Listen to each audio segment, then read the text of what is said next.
حضرت بلال حبشی فرماتے ہیں کائنات میں میں نے اتنا پیار کبھی دیکھا ہی نہیں تھا. 30 سال سے زیادہ میری عمر تھی, مجھے تو کبھی کسی نے پاس بٹھا کے کھانا کھلایا ہی نہیں. فرماتے ہیں رسول پاک سخت سخت کھجوریں سائیڈ پہ کرتے, اندر سے نرم کھجور نکالتے, اس کھجور سے تھوڑا سا چھلکا جدا کرتے, فرماتے ہیں پھر اس کو توڑتے, اس کے اندر سے وہ گھٹلیاں اتار کے حضور ایک سائیڈ پہ کرتے, وہ نرم کھجور رسول جب میری طرف بڑھاتے. حضرت بلال فرماتے ہیں بھوک تو بڑی تھی لیکن آج بھوک ساری بھول گئی تھی. آج مجھے یوں لگتا تھا جیسے میں زمین پہ نہیں عرش کی بلندیوں پہ بیٹھا ہوا ہوں. آج لگتا تھا کائنات کی ساری نعمتیں, ساری رحمتیں, سارا کرم, ساری عطا, سارا فضل, ساری عنایتیں میری جھولی میں گر گئی ہیں. فرماتے ہیں رسول پاک صلی اللہ تعالی علیہ وآلہ وسلم نے مجھے بڑے محبت سے بٹھایا, حضور علیہ السلام نے محبت سے کھلایا, دودھ پلایا. فرماتے بڑا پیار کر کے نا, تو جناب سیدنا صدیق اکبر نے کہا حضور بلال کی ڈیوٹی کیا ہوگی, حضور بلال کی ڈیوٹی کیا ہوگی. حضرت بلال کہنے لگے حضور میں فارغ رہنے کا تو عادی نہیں, میں تو جفا کا آدمی ہوں, محنت کرنے والا, ڈیوٹی کیا ہوگی. رسول پاک نے فرمایا بلال یہ میرا گھر ہے, آج کے بعد میرا نہیں یہ تیرا گھر ہے. فرمایا میں مصروف ہوتا ہوں تبلیغ کے کاموں میں, گھر کیا لانا ہے وہ تیری ذمہ داری ہے, کہاں سے لانا ہے وہ بھی تیری ذمہ داری ہے, پیسے کہاں سے آئیں گے میں تجھے بتلاؤں گا, کہاں لگانے ہیں تجھے ایک دفعہ بتاؤں گا, پھر تو لایا کرے گا, تو ہی لگایا کرے گا. فرمایا میرا پرسنل سیکرٹری بن کے رہے گا, تو خاص مقام تجھے دیا جائے گا. حضرت سیدنا بلال حبشی رضی اللہ تعالی عنہ کو رسول اکرم صلی اللہ تعالی علیہ وسلم نے اس کام پر مقرر فرما دیا. اب دیکھیے حضرت بلال رضی اللہ تعالی عنہ جب در مصطفیٰ صلی اللہ تعالی علیہ وسلم پر پہنچ جاتے ہیں, اور پہنچنے کے بعد کیا مسئلہ ہے جی, کیوں نہیں چل رہا؟ درود پاک پڑھی الصلاۃ والسلام علیک یا کی گل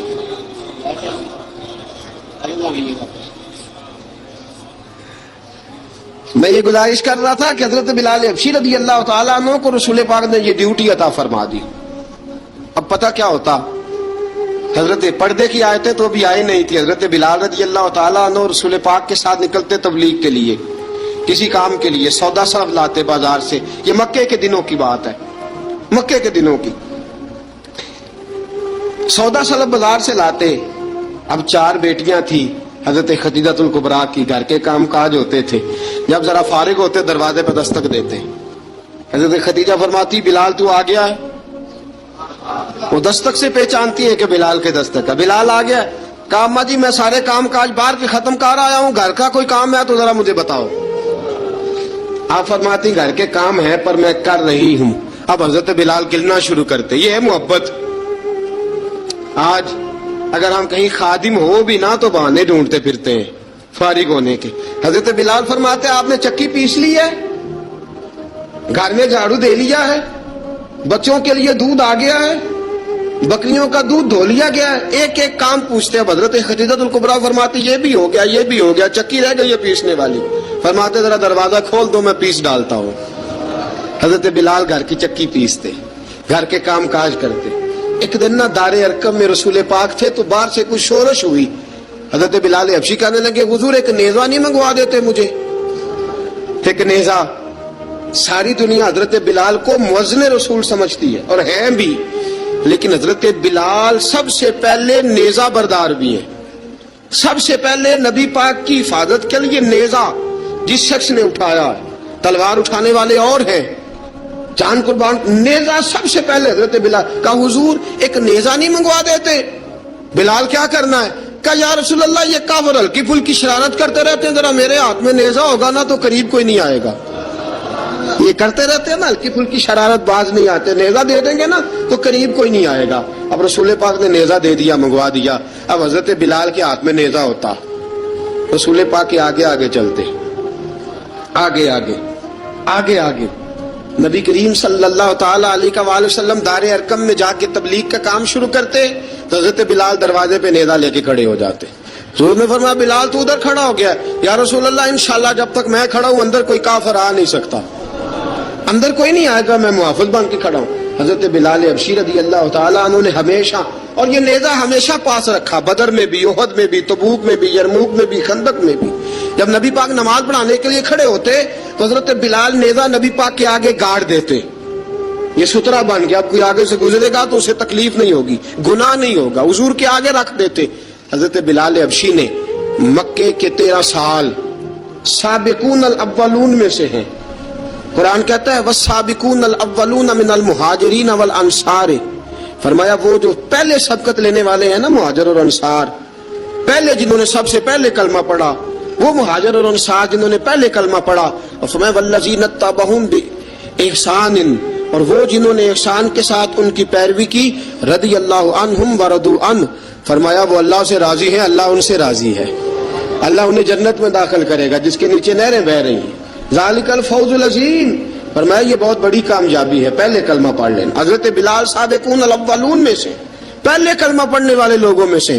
جناب سیدنا بلال حبشی رضی اللہ تعالیٰ عنہ نے پوری دلیری کے ساتھ کام کیا۔ اب آ گیا وقت ہجرت کا۔ رسول پاک صلی اللہ تعالیٰ علیہ وسلم نے حضرت بلال کو فرمایا بلال تو ہجرت کر جا مدینے کی طرف، چلا جا۔ حضرت بلال نے عرض کی حضور میں غلام ہوں، خادم ہوں، ہر حکم ماننا میری ڈیوٹی ہے، لیکن ایک عرض کرنی ہے صرف۔ حضور نے فرمایا بلال کرو۔ کہا یا رسول اللہ آپ مدینے آئیں گے نا؟ آپ آئیں گے مدینے؟ رسول پاک صلی اللہ علیہ وسلم مسکرا پڑے، فرمایا ہاں میں بھی آؤں گا۔ کہا حضور بس ٹھیک ہے، بتائیں کب جانا ہے، بس اتنی سی بات ہے، آپ آئیں گے نا؟ حضور نے فرمایا آؤں گا۔ کہا ٹھیک ہے، بتائیں کب جانا ہے۔ سرور کون مکان سیاح لا مکان صلی اللہ تعالی علیہ وسلم نے فرمایا بلال یہ 16 مرد عورتوں بچوں پر مشتمل 16 لوگوں پر مشتمل یہ قافلہ ہے، اس قافلے کے اوپر تجھے میں امیر مقرر کرتا ہوں، تو ان کو لے کے جائے گا مکے سے مدینے، 250 کلومیٹر کا سفر، 250 میل کا سفر۔ حضرت بلال حبشی رضی اللہ تعالیٰ عنہ قافلے کے امیر بن کے، سخت گرمی کا موسم، حضرت بلال کے ہاتھوں میں تلوار ہے، ایک ہاتھ میں نیزہ ہے، ایک ہاتھ میں تلوار ہے، تیر آپ نے پیچھے باندھ رکھے ہیں پشت پہ، اور آپ لے کے جا رہے ہیں، کبھی قافلے کے آگے، کبھی پیچھے، کبھی دائیں کبھی بائیں۔ وہ عورتیں اور بچے ذرا پریشان ہوتے تو حضرت بلال فرماتے پریشان ہونے کی ضرورت نہیں، ہمیں مصطفیٰ کریم نے بھیجا ہے، ہمیں نبی اکرم صلی اللہ علیہ وسلم نے بھیجا، میرا یقین بڑا مضبوط ہے، اور میں نبی پاک صلی اللہ علیہ وسلم نے بھیجا، فکر نہ کرو چلو۔ اب یہ قافلہ جا رہا ہے، حضرت بلال حبشی نے بخیر و عافیت سپہ سالار بن کر اس قافلے کو پہنچایا مدینے میں۔ اب مدینے پہنچا کے سارے لوگ مدینے والے مدینے میں لگ گئے اپنے اپنے کام۔ حضرت بلال پہلے دن ہی آ کے مدینہ منورہ سے باہر سرحد پہ کھڑے ہو گئے۔ کہا بلال ادھر کیا کر رہے ہو؟ کہا وعدہ کیا تھا یار نے آؤں گا دن ڈھلے، نبی پاک علیہ السلام نے وعدہ فرمایا تھا میں آؤں گا، اب میرا تو کام ہے نبی پاک کا انتظار کرنا، استقبال کرنا۔ حضرت بلال روز انتظار کرتے، رسول پاک تشریف لے آئے، حضور حکم کیا ہے؟ فرمایا مسجد بنانی ہے، مسجد قباء بن رہی ہے، تو سب مزدوروں سے زیادہ کام حضرت بلال نے کیا۔ مسجد نبوی کی تعمیر شروع ہوئی تو سب سے زیادہ کام حضرت بلال نے کیا، مسجد بن گئی۔ اب جناب اذان کا معاملہ شروع ہو گیا، مسلمانوں کو نماز کے لیے کیسے بلائیں؟ ایک صحابی کہنے لگے حضور ہم اوپر آگ جلایا کریں گے، جب آگ جلے گی تو لوگوں کو پتہ چلے گا نماز کا وقت ہو گیا۔ ایک نے کہا ہم بڑی دف منگواتے ہیں، دف بجائیں گے، نماز کا وقت ہو گیا۔ حضور نے فرمایا جاؤ صبح فیصلہ کریں گے۔ رات سے صحابہ سوئے، حضرت عبداللہ ابن زید رضی اللہ تعالیٰ عنہ اور حضرت عمر فاروق رضی اللہ خواب دیکھتے ہیں، خواب میں کوئی اذان پڑھ رہا ہے، اللہ اکبر اللہ اکبر اللہ اکبر اللہ اکبر۔ اذان پڑھنی چاہیے نا؟ کیا خیال ہے آپ کا؟ اذان آنی چاہیے نا؟ میں ویسے معذرت کے ساتھ کبھی کبھی ایسا ہوتا ہے کہیں جماعت کرانے لگے نا تو کسی سے کہنا تکبیر پڑھو تو ایک دوسرے کو کہنا شروع کر دیتے ہیں تو پڑھ تو پڑھ۔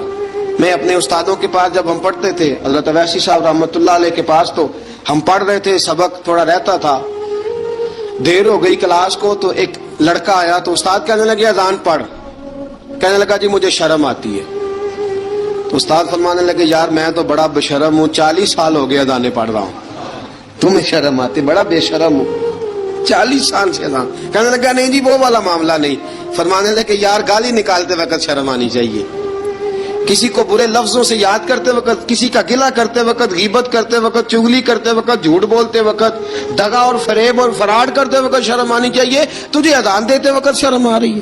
یہ ہمارا حال ہے. اذان آنی چاہیے، مشکل کام نہیں، سیکھنی چاہیے. میرے نبی کریم صلی اللہ علیہ وسلم نے فرمایا جس نے 40 دن تک اللہ کی رضا کے لیے 5 وقت کی اذان پڑھی، 40 دن صرف، فرمایا اللہ اس کے پچھلے سارے گناہ معاف فرما دے گا. اور فرمایا قیامت کے دن سب سے لمبی گردنیں مؤذنوں کی ہوں گی.